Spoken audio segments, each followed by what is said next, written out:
Hey folks, welcome back to another video. I've had a few people curious about how to make and or install a white line stock spacer, and I thought I'd just make a little video on it. There's a bunch of different ways, a bunch of different materials that you can use and or buy to accomplish this.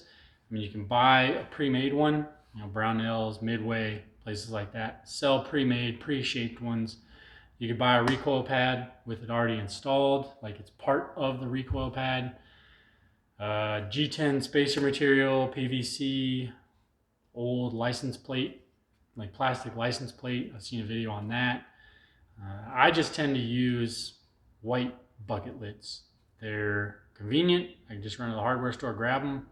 They're cheap, $2 and I think 70 something cents at Lowe's, where I got a 2.5 gallon bucket lid, and they provide a decent thickness that I feel looks good. So a bunch of different ways and materials on how to do it. This is just how I do it. All right, so you're gonna wanna take your butt pad or butt plate, whatever you have, off of your stock, and we're going to trace either, but I'll use the stock just because it doesn't have screws in it. I'm going to trace the back of my stock here. And you really don't need to trace the whole thing. You just really need to get where your screw holes are. Just a flat side of crayon. So those are my two screw holes right there. We'll then find the center point of those screw holes. Put a little mark like so. That way you can transfer those pin marks to your white material. So just pick out a spot.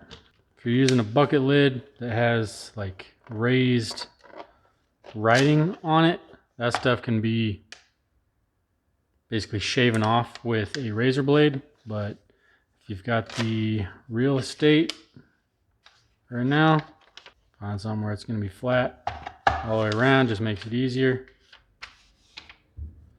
I'm going to just use a punch and transfer just a little dent onto my material right there. And I will drill those out about the same diameter drill bit as the screw. If you have a punch of some sort, that'll work as well, but just working with what we got.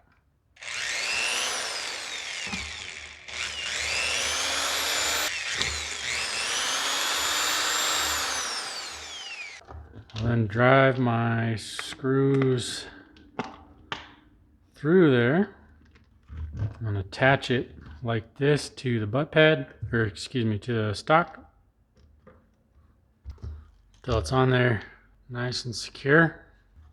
Trace the outline of the stock with marker, pen, whatever. I like attaching it to the entire lid or a large piece first, because now I know that this is my definite outline no matter what. If you just like stick your stock down, trace it, and then try and cut holes or whatever, you're probably not going to cut holes exactly center with where your screw holes are. So then when you go to cut it out, you're a little off. You have an indentation of white inside your stock line, or it's protruding more.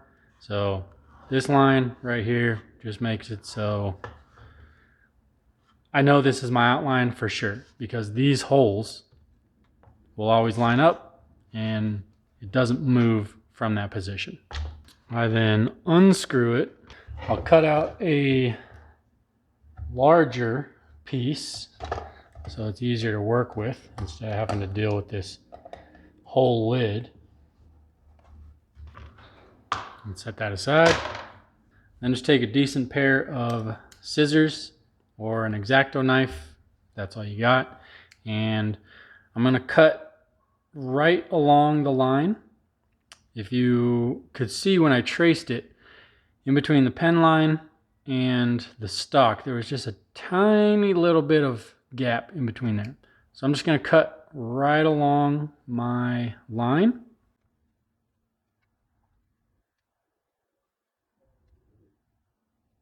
And when you're going around the corner, it helps to do like short little cuts as you're going around. If you try to do the whole thing in one cut, it makes it not like a 90-degree edge for some reason. Not sure why it does that, but yeah, it just seems like smaller cuts help to make that corner, or make that top radius here, have a nice flat shape.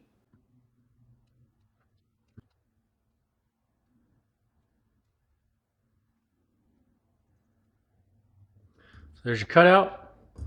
So from a distance it looks good, but on closer inspection it sits a little bit proud up here at the top.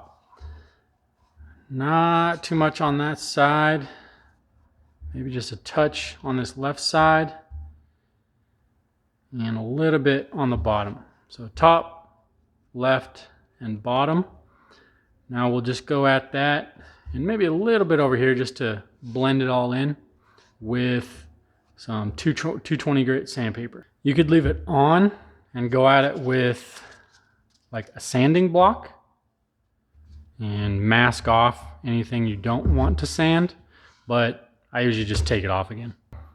Before I took it off, I just made a couple marks to let me know top, left, bottom. And while I have it off, it's a good time to demonstrate. So this little bit of writing on the plastic here, it leaves it like a little bumped up, I guess, in that section. So just take a flat surface and a nice sharp razor blade and just slice those letters off of there.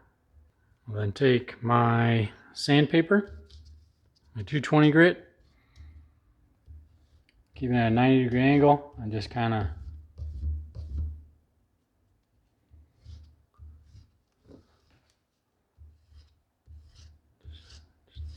just drag it along there.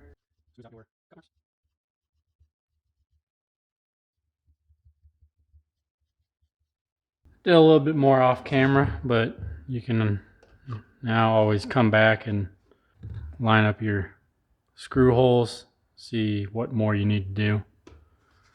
A little bit more off the top. So I've got it to the exact shape that I want now. The last step is kind of just a optional thing that I like to do. After sanding, you do have some, I guess, burrs or fray that the sandpaper leaves. And I'll just take pretty much any fabric. This is just an old microfiber cloth. It's like,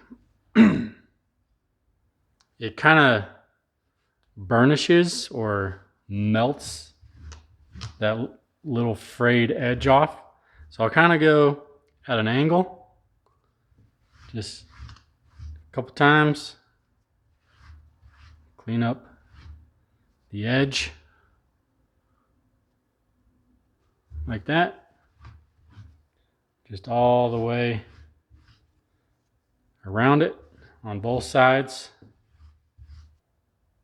till those feel cleaned up. And then I'll go just like few times around, or sorry, just one time like around, but a few swipes at that 90-degree angle to your piece. And just feel around it, feel anything loose or not smooth. You can go back over it. And it gives everything just a nice smooth edge. And there you go. We've got a nice, smooth, flush, white line stock spacer. If you want to continue the retro or vintage look, be sure to check out my DIY wood grain video to make your polymer stock look like wood. But that about does it for this one. If you think I deserve it, I'd really appreciate a like, a share, and a subscribe. But I really appreciate you for watching. See you on the next one.